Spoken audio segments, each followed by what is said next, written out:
Welcome friends, welcome to this new episode. और आज हम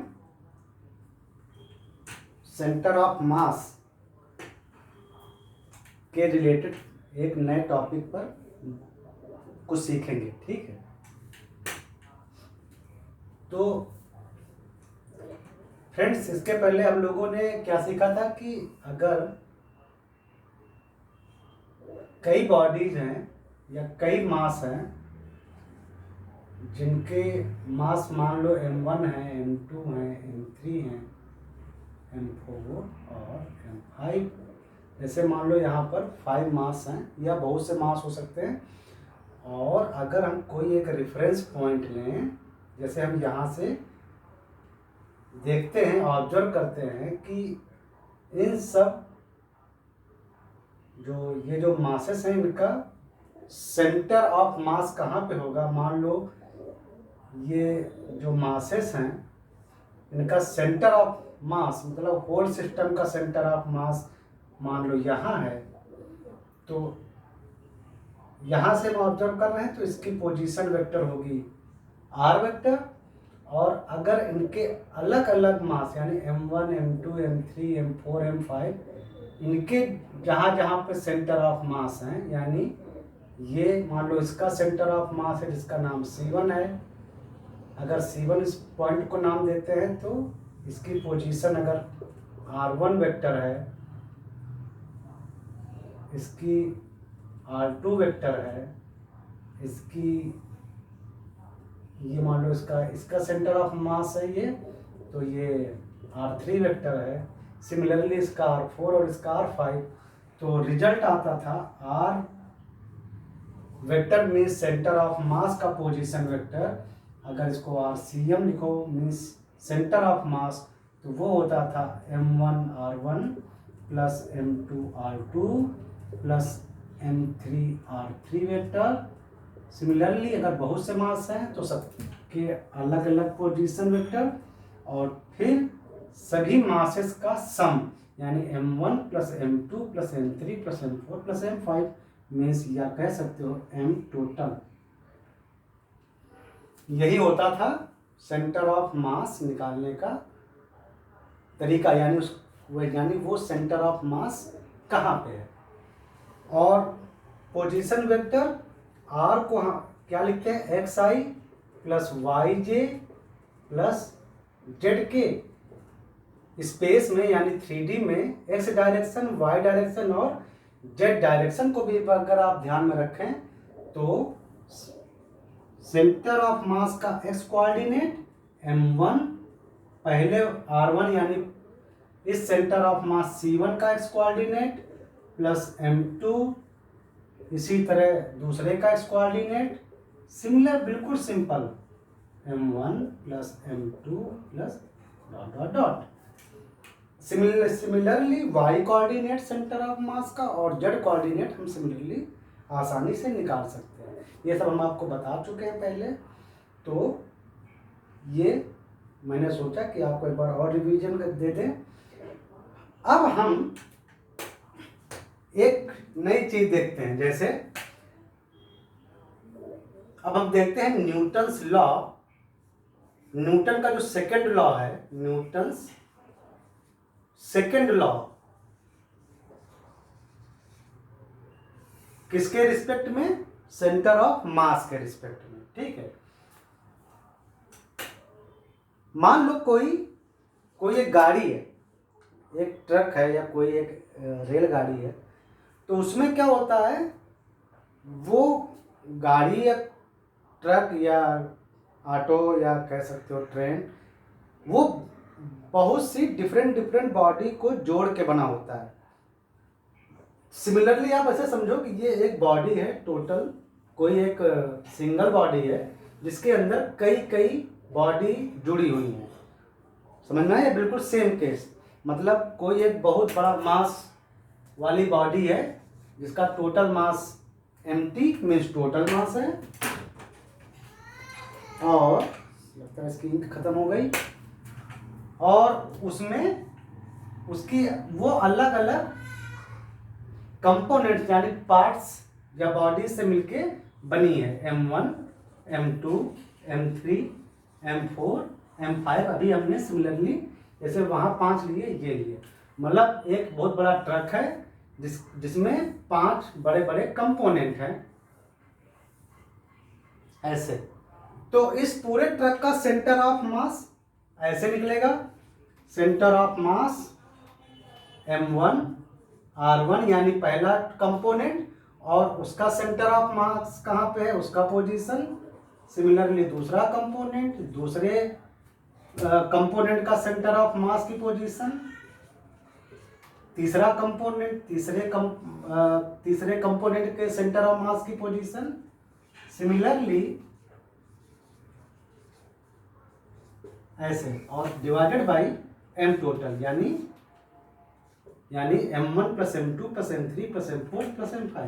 मतलब एक बड़ी बॉडी है जो कई छोटी छोटी बॉडी से मिलकर बनी है। तो उस टोटल बॉडी का सेंटर ऑफ मास तो यही होता है। ठीक है, जरा क्या करो, जरा इसको इधर लाओ, देखना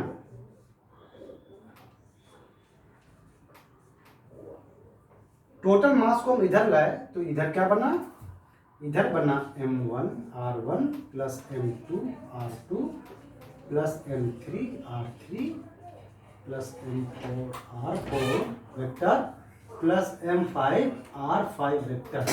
इतना बना, सिंपल। जरा इसका एक बार टाइम के रिस्पेक्ट में डेरिवेशन करो। तो MT ये टोटल मास, D RCM यानी सेंटर ऑफ मास की पोजीशन, और टाइम के रिस्पेक्ट में इसको हमने डेरिवेट किया। तो सिमिलरली यहां पर भी आ जाएगा M1 dR1 by dt plus M2 dR2 by dt plus M3 dR3 by dt plus M4 dR4 by dt और plus M5 dR5 by dt। हमने 5 कंपोनेंट लिए, चाहे जितने मतलब बॉडी कंपोनेंट हो सबको लिख देना। डिस्प्लेसमेंट वेक्टर मतलब position vector divided by time, तो ये होता है वेलोसिटी, मींस टोटल मास और सेंटर ऑफ मास की वेलोसिटी। यानी जो टोटल जो बॉडी का जो सेंटर ऑफ मास है, जैसे ट्रक का जो सेंटर ऑफ मास जहां पे होगा, उस सेंटर ऑफ मास की जो वेलोसिटी होगी वो, और पहली मतलब टोटल जो बॉडी है उसका जो पहला कंपोनेंट है उसके खुद के सेंटर ऑफ मास की वेलोसिटी प्लस M2 सिमिलरली उसके कंपोनेंट की वेलोसिटी, ये दूसरा कंपोनेंट हुआ, plus M3 VCM3 plus M4 VCM4 plus M5 VCM5। मतलब इंडिविजुअल मास की जो इंडिविजुअल जो कंपोनेंट हैं उनके सेंटर ऑफ मास की वेलोसिटी वो, और ये है टोटल बॉडी के सेंटर ऑफ मास की वेलोसिटी। जरा ये VCM, जरा एक बार और डेरिवेट करते हैं इसको टाइम के रिस्पेक्ट में, तो देखना क्या मिलेगा, MT और ये D VCM divided by dt equal, ये क्या है, velocity divided derivative with respect to time. अगर dv बाई dt क्या होता है, एक्सेलरेशन होता है, एक्सेलरेशन। तो यानी ये आया टोटल मास और टोटल बॉडी का जो सेंटर ऑफ मास है टोटल कंबाइंड, उसका एक्सेलरेशन। जैसे ट्रक का जो सेंटर ऑफ मास जो है पूरे ट्रक को, जैसे हमने एग्जांपल लिया ना कि ट्रक है और वो अपने कई बॉडी से मिलके ज्वाइंटली बना हुआ है, तो पूरे ट्रक का जो सेंटर ऑफ मास है तो MT ACM, ये केवल ACM मतलब उसके सेंटर ऑफ मास का एक्सेलरेशन। और ये आ जाएगा जब इधर आप टाइम के रिस्पेक्ट में डेरिवेटिव रखेंगे तो M1 और DVCM यानी पहली उस ट्रक की पहली बॉडी या पहला पार्ट और उसके उस पार्ट का जो सेंटर ऑफ मास है उसका एक्सेलरेशन केवल। हो सकता है कि वो अलग मोशन में हो। हमने जस्ट एग्जांपल लिया है ट्रक का ऐसे बोलने के लिए, ठीक है, किसी भी बॉडी के लिए सही है। तो m1 ACM1 मतलब पहला मास या पहला कंपोनेंट और उस कंपोनेंट का जो खुद का जो सेंटर ऑफ मास है उसका एक्सेलरेशन, प्लस सिमिलरली m2 और dVCM/2 मीन्स दूसरा कंपोनेंट और दूसरे कंपोनेंट का जो खुद का सेंटर ऑफ मास है उसका एक्सेलरेशन। सिमिलरली ये 3, 4 एंड 5। तो यहां पर ये ध्यान देखो कि ये क्या है। न्यूटन के सेकंड लॉ से एक्सटर्नल फोर्स होता था, किसी बॉडी पर एक्सटर्नल फोर्स क्या होता था, उसका मास और उसका एक्सेलरेशन। जरा हमको लगता है एक डालनी पड़ेगी, अगर है मेरे पास तो डालता हूं।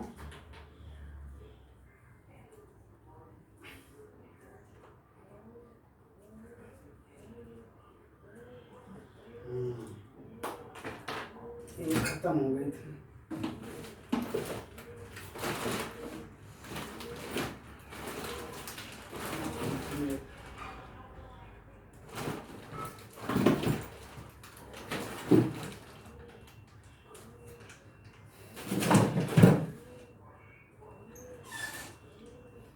चलो अभी ये नहीं है, फिलहाल हम इसके से काम चलाते हैं, दिखेगा भी नहीं।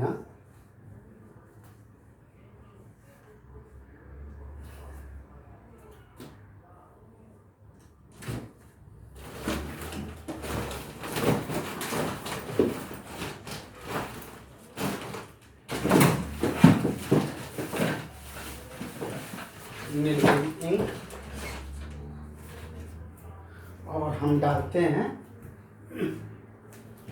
अपने पेन में, जल्दी से डालते हैं ताकि आपका ध्यान ना हटे।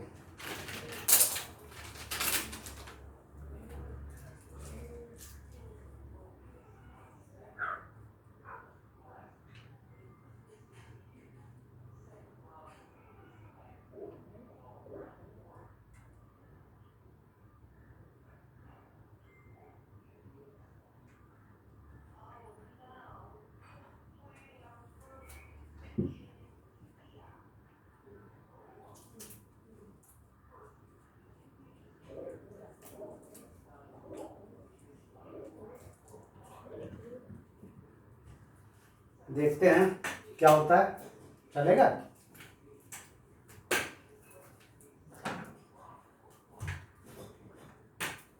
इसको थोड़ा मिटाते हैं, ठीक है, तो उनको पता ही है। चलो, तो यहां से हमको क्या मिला, ये क्या है, न्यूटन का सेकेंड लॉ कि एक्सटर्नल फोर्स जो होता है वो होता है मास और एक्सेलरेशन। यानी ये है पहली बॉडी पर लगा एक्सटर्नल फोर्स, टोटल बॉडी सबको मिला के तो टोटल मास एम्प्टी था, यानी टोटल कंबाइंड बॉडी। तो ये उसकी पहली जो कंपोनेंट है, यानी पहला जो पार्ट है, यानी उसकी खुद की पहला जो हिस्सा है जो भी है, तो उस मास पर लगा एक्सटर्नल फोर्स, ये उसके दूसरे पार्ट पर लगा एक्सटर्नल फोर्स, ये तीसरे पार्ट पर लगा एक्सटर्नल फोर्स, अगर उसको लिखो वैसे। सिमिलरली M4 ACM4 और वो जो आएगा M5 ACM5 वो है चौथी और पांचवी बॉडी पर लगा एक्सटर्नल फोर्स। यानी टोटल मास और टोटल कंबाइंड मास यानी कंबाइंड बॉडी और उस कंबाइंड बॉडी का जो सेंटर ऑफ मास है उसका एक्सेलरेशन इक्वल टू पहले कंपोनेंट पर लगा एक्सटर्नल फोर्स प्लस दूसरे कंपोनेंट पर लगा एक्सटर्नल फोर्स प्लस तीसरे कंपोनेंट यानी बॉडी पर लगा एक्सटर्नल फोर्स प्लस चौथे पर लिख ही देते हैं और प्लस 5।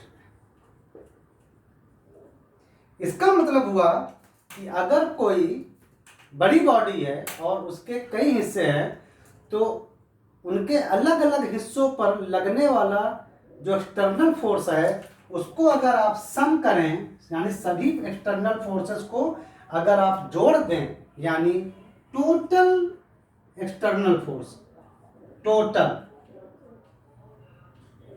नेट, या ऐसे नेट एक्सटर्नल फोर्स, यानी पूरे सिस्टम पर लगा, भले ही वो बॉडी कई हिस्सों से मिलकर बनी हो, लेकिन उस पूरी बॉडी पर लगने वाला नेट एक्सटर्नल फोर्स, यानी सारे एक्सटर्नल फोर्स जो अलग अलग हिस्सों पर लगे हैं सबका सम इक्वल टू होगा टोटल मास और उसके टोटल जो है उसका जो कंबाइंड सेंटर ऑफ मास है, यानी होल सिस्टम का जो सेंटर ऑफ मास है उसका एक्सेलरेशन।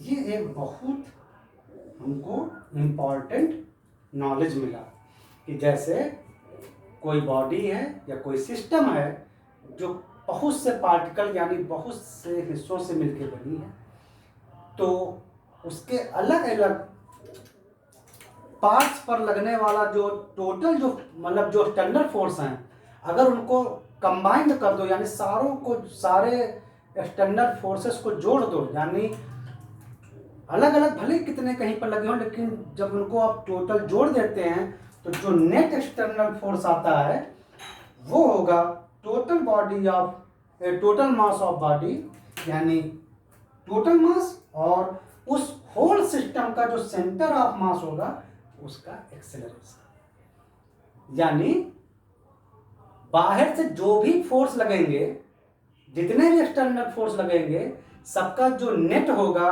वो पूरी बॉडी के यानी कंबाइंड बॉडी सिस्टम के, यानी कंबाइंड सिस्टम ऑफ पार्टिकल्स, यानी बहुत से जो हिस्सों से मिलकर जो बॉडी बनी है, बहुत से पार्टिकल से मिलकर जो बॉडी बनी है, उसके सेंटर ऑफ मास को अफेक्ट करेगा। भले कहीं पर कितने भी फोर्स लग रहे हो, सबका जब आप नेट निकालोगे तो वो नेट फोर्स टोटल मास और उस टोटल बॉडी सिस्टम का जो नेट सेंटर ऑफ मास है उसके मोशन को ऐसे अफेक्ट करेगा। ये बहुत इंपॉर्टेंट चीज समझ में आया है ना, बहुत आसान है। अब हम इस डेरिवेशन को आपको या इस नॉलेज को जो भी हमको जो मिला अभी, ये जो कॉन्सेप्ट कि किसी बॉडी के अलग अलग हिस्सों पर चाहे जितना फोर्स लगा हो, यानी उसके जो और जो जिन पार्टिकल से मिलकर वो बनी है, उन अलग अलग पार्टिकल पर चाहे जो एक्सटर्नल फोर्स लगे हों, अगर आप सबको सम कर दो तो जो नेट एक्सटर्नल फोर्स आएगा वो सेंटर ऑफ मास को उसके टोटल मास से बिल्कुल डायरेक्टली अफेक्ट करेगा। देखो, net external force equal to total mass of body combined system, और उस कंबाइंड सिस्टम का जो सेंटर ऑफ मास है उसका एक्सेलरेशन। अब हम इसको आपको रियल लाइफ में अप्लाई करके, यानी रियल लाइफ में अप्लाई करेंगे और आपको दिखाएंगे कि कैसे ये फार्मूला वर्क करता है। ठीक है, तो मिलते हैं नेक्स्ट एपिसोड में। तब के लिए बाय बाय, टेक केयर।